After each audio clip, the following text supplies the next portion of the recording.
nombre es Andrés Buzo, soy product designer, maquetador y últimamente webflow developer.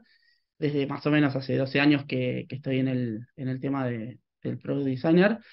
Antes de eso otros 10 años trabajé como diseñador gráfico tradicional, ilustrador y animador de motion graphics. Eh, y así que en total son como casi 25 años de profesión. Eh, Hace unos 4 meses me sumé a Rootstrap como Pro Designer y bueno, para mí es un honor estar acá en Nerdearla. Eh, Así que bueno, muchas gracias por el espacio. Hoy voy a hablar de animaciones UX. El título dice, como lo dice así, cómo mejorarlas e implementarlas sin morir en el intento. Eh, bueno, mi historia arranca con 7 dibujos que cambiaron mi vida. Eh, Era el año 1998, yo tenía 18 años y como la mayoría de todos a esa edad, bueno, no tenía ni idea qué hacer con mi vida. Así que bueno, entré en el tema del arte, empecé a incursionar la música, el dibujo, tomé clases de guitarra, piano, historieta, ilustración, humor gráfico, caricaturas, pintura, de todo. Eh, y bueno, en una de esas charlas, de esos cursos que estaba, nos llevaron a una charla con unos, una especie de estudio de gente que trabajaba de lo que les gustaba, y eso era para mí como un objetivo de vida, o sea, trabajar de lo que me gusta. Eh, y bueno, nos llevaron a este estudio, ahí era un estudio de ilustración, eh, y una de esas personas, bueno, realizó una demostración, tomó 7 dibujos y los numeró, se puso a dibujar en esos dibujos, después los escaneó, hizo una edición muy rápida y bueno, después proyectó el resultado y yo quedé absolutamente fascinado. No solo porque, bueno, yo sabía de que una secuencia ilustrada era posible de generar la ilusión de movimiento, sino en realidad lo que pasó es que yo comprendí de que se podía hacer de una manera muy simple, hacer algo así, que mis dibujos cobren vida. Eh, Así que bueno, yo quedé muy, muy encantado con eso, me puse ahí mismo a estudiar y con el tiempo, bueno, siendo tan pocos los que hacíamos esto, empecé a trabajar. Ahí estoy yo teniendo, o sea, a los 20 años, trabajando en una de mis primeras películas, laboré en Patroncito, Gisaku, Nocturna, que era una producción española, y después, bueno, muchas cosas para cine de televisión, perdón, para televisión. Em, ¿Y a dónde voy con todo esto? Fue una historia de sufrimiento. La verdad que trabajar en la animación tradicional nada, es un trabajo muy arduo y que demanda muchísimo esfuerzo, muchísima dedicación y atención al detalle. Eh, por ejemplo, para hacer un solo segundo de animación se necesitan 12 dibujos. eh, y bueno, para una secuencia como la que están viendo ahí de 4 segundos son aproximadamente 50 dibujos. Es una auténtica locura trabajar de este modo. Cuando terminábamos una producción, era prácticamente por 20 minutos que hacíamos de película, todo un ropero de remas de papel lleno. Una auténtica locura. Pero bueno, gracias a Dios llegó el siglo XXI, la universalización tecnológica progresó, llegó Flash, llegó After Effects, Maya, 3D Studio Max y últimamente Figma. Yo fui abrazando todas esas tecnologías que básicamente lo que hacían fueron simplificar todos los procesos. ¿Y a dónde voy con todo esto? Es que gracias a todo eso, los chicos de hoy realmente no saben lo fácil que la tienen. Es un poco el leitmotiv de esto, de esta charla. ¿Qué onda? ¿Qué vamos a hablar hoy? Bueno, voy a hablar un poquito de interacciones UX. Después voy a hablar un poquito de la animación, de los principios básicos de la animación. Voy a mencionar algunos usos incorrectos, mostrando algunos ejemplos y les voy a dar algunos tips de cómo mejorar esas animaciones. Y bueno, después me meto en la parte de implementación y documentación, que es como lo más importante, que las cosas que nosotros hagamos como animadores puedan ser eh, plasmadas en un producto digital. Vamos al principio, ¿qué son las interacciones UX? Por definición, una interacción es una reacción que tiene determinado elemento de la UI a una acción que haga el usuario. Por ejemplo, un usuario hace alguna serie de cosas, como si esto pasa, se ejecuta esto. ¿Y a qué me refiero con un evento? Bueno, básicamente que el usuario haga clic o que scrollee, que haga hover sobre un elemento. Hover es que se posicione el cursor arriba de un elemento, o que apriete una tecla del teclado, o a scroll, o que, o que cargue la página, o que, no sé, mueva el mouse por el viewport, por la pantalla. Eh, y la acción que se reproduce es que, bueno, ciertos elementos se mueven, que se abra un modal o un tooltip, que se ejecute un loader, que haya un efecto parallax, lo que querramos, pero bueno, básicamente están ligadas a una acción a un evento que yo hice previamente. Y vamos a los ejemplos porque es más fácil de entender. Por ejemplo, acá en el primer ejemplo lo que vemos es un clásico botón. El botón tiene un estado de reposo que cuando hace hover, que es el cursor se posiciona sobre él, lo que se hace, se provoca una transición en el medio que cambia la posición porque el objeto se levanta, aparece una pequeña sombra, que no sé si se aprecia, pero hay una sombrita abajo, y bueno, cambia el color de fondo. Ese es uno de los más, de los ejemplos más simples. Pero bueno, no simplemente pasa con un mismo objeto, lo puede pasar que ese evento ejecute transición en otros elementos. Por ejemplo, si yo hago clic en este objeto, que en este caso es un botón de más, hay otros elementos que salen como de adentro. Bueno, lo que estamos en realidad, si lo dividimos y lo entendemos, estamos moviendo la posición de esos elementos que salen de adentro, estamos cambiando el opacity, hay un overlay que tapa toda la pantalla, que ahí vemos que se pone más blanquito, y bueno, y la rotación del signo más que se transforma en X. Eh, Otro ejemplo clásico es, bueno, si hacemos un scroll en página, otros elementos tienen diferentes acciones, como por ejemplo que van rotando, como ese plato que está ahí, hay cosas de escala, como esa hamburguesa que está ahí, eh, hay opacity también, que ahí por ejemplo el elemento no se llegue de pantalla, que se funde a cero, y después, bueno, hay unas cuestiones de escala, los objetos se agrandan, se achican. Y otro ejemplo también clásico es que podemos hacer que por las propiedades de rotación de las tres ejes del 3D clásico, podamos hacer de que cuando el cursor se mueva por la pantalla, un elemento persiga o rote con respecto a la posición del cursor. En ese caso, el evento es la posición del cursor en la pantalla. Eh, ¿Cómo se produce la magia, ¿no?, de la animación?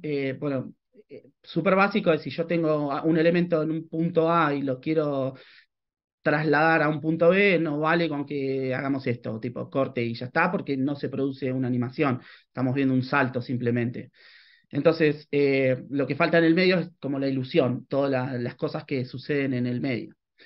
Eh, Eso es lo que yo nombraba hoy, que el siglo XXI, esa interpolación es automática. Yo antes tenía que hacer 12 dibujos de mínimo para que esto suceda, si yo quería hacer que esto sea en un segundo. Ahora eso uno le dice a la computadora, este es el fotograma clave en posición uno, este es el fotograma clave en posición 2, y automáticamente te hace la animación en el medio. Esto arranca a popularizarse bueno, con el Flash, con esas tecnologías. Eh, y no solamente la posición, lo que podemos hacer, podemos bueno, animar la escala, podemos animar también la rotación y bueno, la opacidad, que es el clásico fundido, o la combinación de todas ellas. Acá vemos que el auto se mueve hacia la derecha, que rota, que se agranda y que se funde. ¿Cómo podemos mejorar esas animaciones que se veían bastante falopa? Bueno, hay una publicación en 1981 que lo que hace es como compilar las reglas básicas de la animación de Occidente, vamos a decirle, porque en Oriente quizás se manejan de otro modo, pero lo que agarró todas las películas de Disney, y estos dos animadores publicaron como una biblia de los animadores que llamaron The Illusion of Life. Eh, y habla de 12 principios básicos que no tiene sentido que los explique, básicamente los pueden, bueno, googlear y entenderlos todos. la mayoría de ellos están orientados a la animación tradicional, que era como la regla en ese momento, pero lo que permiten básicamente es como reforzar que las cosas tienen vida, que pueden generar sensaciones y sentimientos. Están orientadas a eso. Pero yo, bueno, no voy a hablar de los 12, me voy a centrar en solamente tres, que son los más fáciles de implementar desde el lado de desarrollo. Esos son el timing, el easing o aceleración, y el otro es la anticipación y reacción. Como timing entendemos es el uso correcto del tiempo. Básicamente el timing sirve para agregarle significado a la acción. Si vamos al ejemplo, directamente podemos ver de que, por ejemplo, si imagináramos de que hay una persona dentro de esos autos que están ahí, podemos decir que el primero está en un día de semana, vive apurado, que está, no sé, tiene que ir a buscar a los chicos al colegio, tiene que ir a trabajar. En cambio, el otro es un fin de semana, una cosa más relajada. Ya como que podemos empezar con el timing a comunicar cosas distintas y aportar un significado completamente diferente solamente manejando el timing. Y después, bueno, tenemos los siguientes que son el segundo principio, eso es el easing, que bueno, yo le llamo escala porque viene así como se llama en el mundo de la animación tradicional. La ausencia de escala produce una animación de velocidad constante, es decir, que el, el movimiento se produce así como mecánico o robótico. Y bueno, y van a ver de que una forma de representarlo es con este tipo de gráficas de doble entrada, donde por un lado está el progreso y por el lado el tiempo, donde en este caso, bueno, estamos animando la posición. Y después otro de los casos que son bastante comunes es la aceleración, es decir, que el objeto está detenido, comienza a acelerar paulatinamente y al final toma mayor velocidad y se produce una especie de aceleración suave. Eso se conoce en el mundillo nuestro como Easy In, es el nombre como que tiene esta escala. Después lo contrario sería el Easy Out, que básicamente es la desaceleración, es que un objeto viene rápido y se va frenando hacia el final de su movimiento, de su posición, de su movimiento, y la gráfica, bueno, es algo como la que está ahí a la derecha. Y después, bueno, está la mezcla de esos dos, que, bueno, cuando el objeto acelera, toma velocidad en el medio y al final del movimiento desacelera. Eso se llama easy in-out, y es algo también muy común de usar en nuestras animaciones. Y bueno, después el otro principio que quiero hablar es de la anticipación y reacción. Esto lo que, bueno, lo que podemos hacer es que preparar, haciendo con la anticipación, es preparamos a la audiencia de que algo va a pasar. Lo que vemos en el ejemplo es que el autito va como un poquito para atrás y después arranca. Y después el reaction es lo que pasa al final, que el auto al detenerse hace como una patadita y vuelve para atrás. Eso se conoce como easy in, out, back en este caso, pero puede ser easy in back o easy out back, dependiendo de la escala que usemos. Y hay un montón de esas escalas. La verdad que dependiendo la librería de animación más que nada los desarrolladores prefieran usar, van a encontrar de estas toneladas de distintos ejemplos, con distintos rebotes, distintas aceleraciones, más exageradas, menos exageradas. La verdad que no conviene mucho explorar, pero eh, en algún momento le van a simplificar mucho el bonding con desarrollos y empiezan a implementar estas animaciones.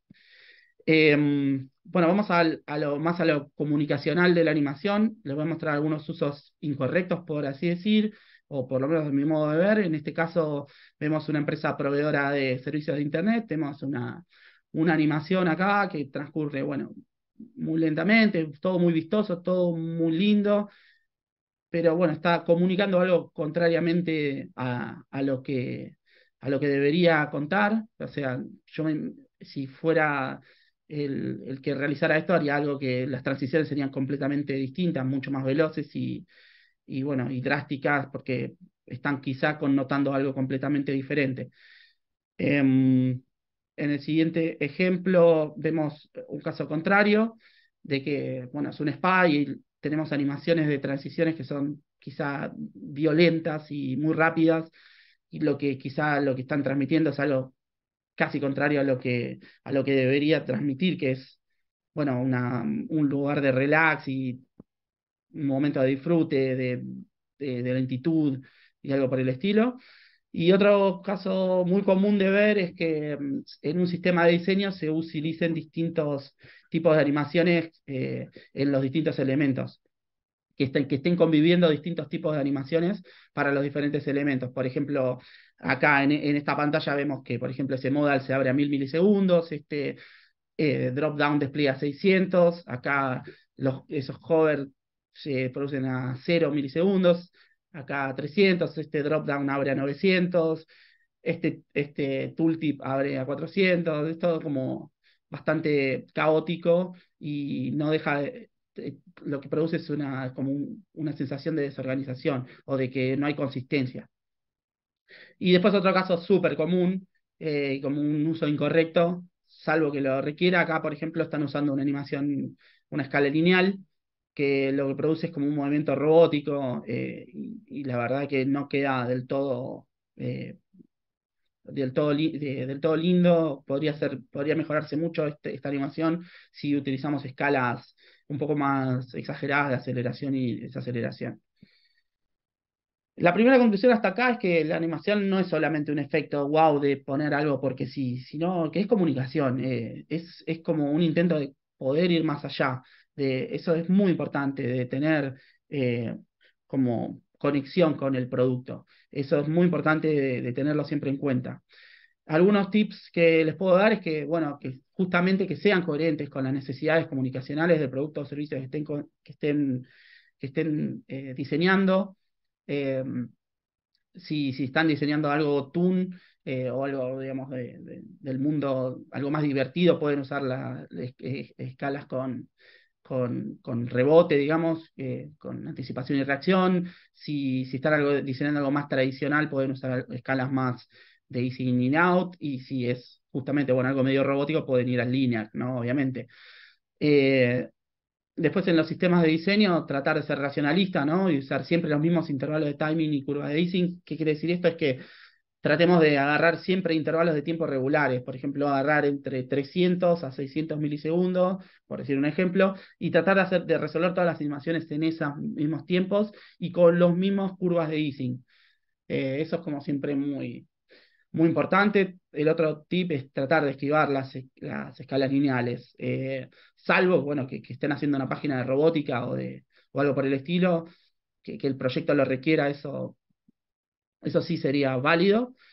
Y después otro ejemplo, otro tipo podría ser mantenerse en las escalas por defecto, simplemente porque son más fáciles de implementar. Igual ahora cuando vayamos a la parte de implementación les voy a mostrar un poquito cómo podríamos usar otro tipo de escalas y que el desarrollador, bueno, no sufra tratando de implementarlas. Y justamente, bueno, en el caso que usen curvas custom y que exageren mucho más, o sea, que aceleren lentamente y frenen muy lentamente al final, pero en el medio pase muy rápido, traten de estirar un poquito el timing para que esa animación se, se, se pueda anclar visualmente. Eso es como otro buen tip que les puedo dar. Y ahora pasemos a esto, cómo animar y cómo hacer que los developers nos entiendan. Es el último de los puntos del que voy a hablar. Primero hay que entender para qué usamos, ¿no? Las animaciones UX o cuándo las vamos a usar. Fundamentalmente las vamos a usar siempre en prototipado. Ese prototipado va a ser con fines comerciales, para hacer prueba de usuario, para un delivery de lo que fuera, o sea, las tenemos que entregar animadas porque sí, o porque hay un requerimiento del cliente o por algo por el estilo, o porque quizá necesitamos tener un feedback de alguien o queremos mostrarle a alguien un tipo de animación y queremos, bueno, básicamente eso. Eh, y después la otra es que no necesitamos ver la animación, pero sí necesitamos transmitirla al equipo de desarrollo. Entonces ahí implementamos las animaciones, quizás no de un modo visual, no vamos a tener un prototipo, pero sí necesitamos generar los specs para que el equipo de desarrollo lo pueda implementar. Eh, Fundamentalmente van a poder aplicar interacciones a lo que sea microinteracciones, que son a un mismo elemento o a un componente en sí que tenga diferentes estados. ahí van a usar las microinteracciones, y después la otra forma es para hacer flujo de pantallas. O sea que a determinado elemento le van a agregar de que muestre determinada pantalla o que habrá determinado modal o ese tipo de acciones. Para animar en Figma no quiero ir muy...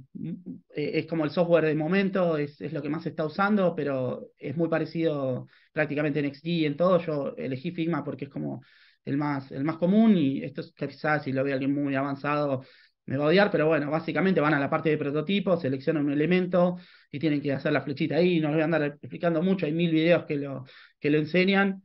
Pero simplemente para poder hablarles del tema que sigue, que es cuando ustedes ya conectan, se les va a abrir un modal, y ese modal es como la clave. Está en XD es muy parecido, en Sketch también es parecido.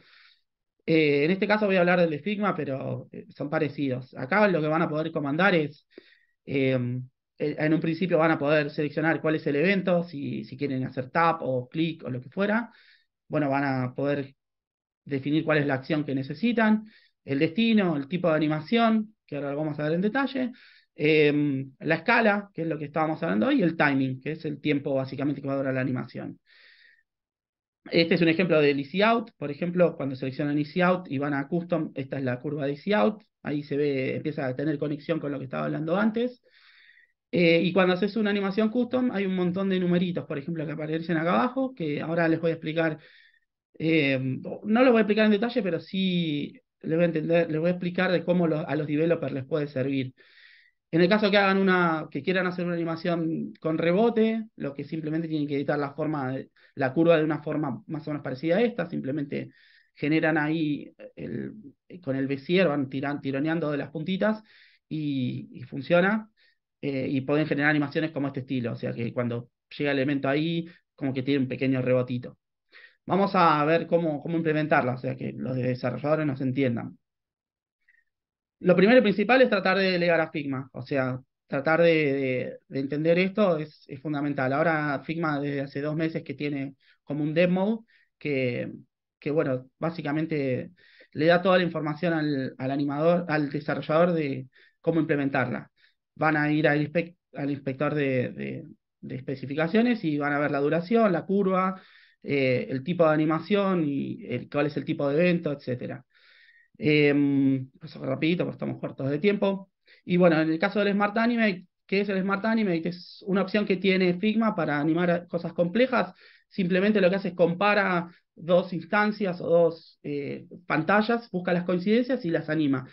Esto, la verdad, para un animador, para un desarrollador es la muerte. Entonces, nosotros lo que tenemos que hacer es describir cuáles son esas transiciones. Si nosotros tenemos 3 elementos, con, por ejemplo, no sé, el fondo, el logo y no sé, y algún otro elemento, lo que tenemos que hacer es sumar pequeñas cards entre pantalla y pantalla, diciendo uno por uno todos los elementos que se animan, tratando de dar a entender qué es lo que queremos animar. O sea, queremos que se mueva el blur, que haya cambio de posición y qué sé yo, que haya cuál es la curva y cuál es el tiempo que se implementa en esa animación.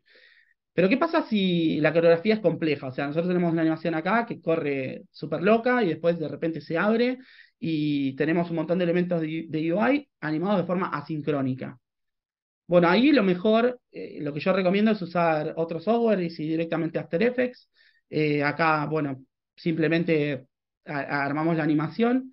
Yo lo voy a pasar súper rapidito, después pueden consultarme por LinkedIn o algo de cómo se hace este proceso. Pero bueno, básicamente una vez que tienen armado todo el timeline de la animación, lo que tienen que hacer es correr un plugin de Figma que se llama Inspector Spacetime. Simplemente seleccionan todos los keyframes, lo abren, le va a generar un JSON que lo copian, así de sencillo. Van a Figma, abren otro plugin que se llama Motion Spec, pegan el JSON, le dan a Generate y boom, tienen un timeline precioso para los desarrolladores. Que nada, si los desarrolladores van a hacer zoom y van a ver todo el timeline, todo el proceso, viendo cómo se animó la posición, si este elemento se animó en posición, por ejemplo, cuál es la duración, cuál es el delay, cuándo es que arranca y todas esas cosas. Eh, Nada, para cerrar, más allá de la simplificación tecnológica, El proceso sigue siendo laborioso, exige mucha atención al detalle y nada, chicos, esto es un proceso de seguir sufriendo y amando a la profesión esta tan hermosa que estamos. Así que bueno, muchas gracias a todos.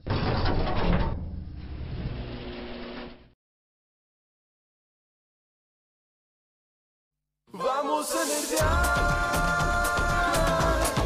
vamos a nerdear. Bueno, volvimos, ya estamos en calor, ya hay un montón de preguntas nuevamente en el chat, así que muchas gracias a todos por dejar sus preguntas. Andrés, bienvenido, ¿cómo estás? Gracias, muy bien, bien. Muchas gracias por el espacio. No, por favor, a vos aprovecho para decirte lo mismo que te dije recién fuera del aire, que me hizo muy feliz ver que participaras en Paturcito porque fue parte de mi vida, así que nada, bienvenido, por eso celebro que lo hayas hecho y lo compartas. Y aprovecho y tomo ese puntapié inicial para que nos cuentes un poco cómo hiciste ese traspaso de la animación tradicional a este maravilloso mundo de UX, ¿no?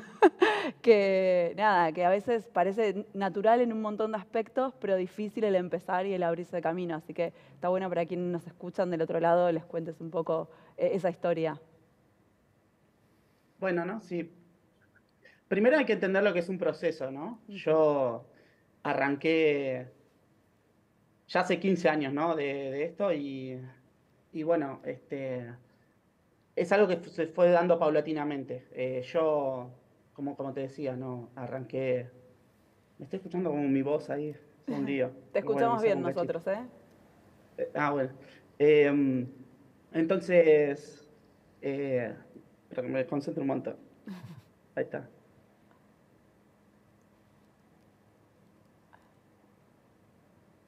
Nada, bueno, como te contaba, fue un proceso paulatino. También viene de la mano de cómo las tecnologías fueron creciendo a la par mío. Por eso yo nombro también Flash, nombro After Effects, porque uno arranca, uno arranca como Sí. bueno, haciendo animaciones tradicionales y después eh, uno va abrazando las tecnologías y va sucediendo todo poco a poco. La animación es siempre la misma, más allá que uno la haga a mano o la haga usando la tecnología, ya sea en 3D o como fuera. Y la verdad que nada, es un proceso que yo disfruté un montón. Súper. Sí, y además, clave también una cosa que dijiste en la charla y que rescato un montón, tener en cuenta esto que la animación comunica, digo, no es solo un efecto visual, no es algo lindo, sino que estamos comunicando algo y usarlo para eso.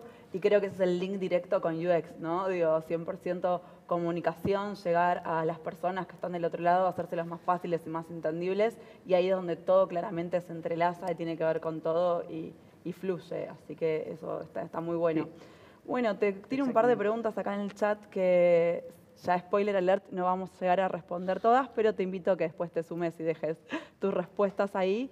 Dale. Están preguntando, ¿cómo se encuentra el equilibrio entre la animación y lo estático en una página? ¿Cuál es la funcionalidad de la animación? Bueno, eso tiene más que ver con el UX en general, o sea, la animación tiene que proponer o reforzar la comunicación. Son todas decisiones que tienen que ver con el producto y quizá con el user testing o con alguna etapa más de la elaboración. Son todos procesos que uno va corriendo, medio como en simultáneo, o sea, o también en parte, al principio uno hace como una especie de un brainstorming o quizá evalúa bien alguna referencia de lo que quiere hacer o volcar. Y después, bueno, es como una vez que está implementado, que quizás tenés el prototipo ya listo, vas viendo a ver cómo quedó y qué feedback tenés de los usuarios. Quizás a veces se va la mano tal cual con la animación y queda como demasiado todo animado, la página de Homero, que es como un clásico. Y ahí como que ahí empezar a bajar un poco, empezar a ecualizar un poquito qué animar y qué no, es un proceso también laborioso y bastante divertido también de hacer. Está bueno. Todos quisimos alguna vez tener una página con Dios bailando en el centro, ¿no? Claro. Imposible. Sí, ni hablar. Me gustó mucho el ejemplo que traías en la charla de por ahí un spa con animaciones súper bruscas, entonces ahí ya no tenía nada que ver con lo que queríamos comunicar de relajado y todo el caso contrario, que creo que era una fibra óptica, ¿no? O algo similar. Así que es nada, Sí. todo Y además es 100% re clave. común encontrar eso en internet. Yo me había puesto el desafío de encontrar algo y de repente encontré en un minuto, encontrás escalas lineales por todos lados. Y lo que te dan es como la sensación de que le falta un puntito más de tuneo, de que está incompleto. Esa Claro. es como la sensación. Sí. Termina siendo perjudicial quizás a veces. Sí. Sí, total. Bueno, mil gracias, Andrés. La verdad que de verdad hay muchas preguntas en el chat, así que si tenés ganas después de pasarte a responderlas, de acá no mucho más. Sí, con Gracias gusto. por participar y por compartirnos.